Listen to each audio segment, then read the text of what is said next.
We all have a little more time on our hands thanks to the pandemic this summer, so why not fill it up with a good book? Yes. Melissa is here from the Book Break, and you've got some great options for us, and you've got something for everybody out Absolutely. there.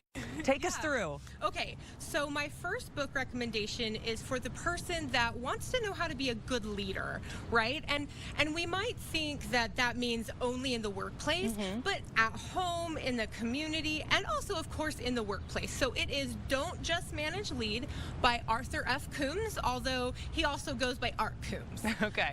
So, yeah, so Art did a wonderful job in this book, giving us stories and examples, not just from his own life, but from famous leaders like Abraham Lincoln or Nelson Mandela. And I love what he did in this book. One of my favorite stories are some of the ones from home, and he told a story about when he was a kid and his own room was a total disaster. And I mean, I think we can all kind of relate to that. Preach, sister. Yeah, and so he just couldn't figure out, like, it's so overwhelming, what do I do? And his mom said, Art, you gotta chunk it. So what did he do? He went in and out. He did one dirty underwear at a time. and that's so great because we all get overwhelmed sometimes.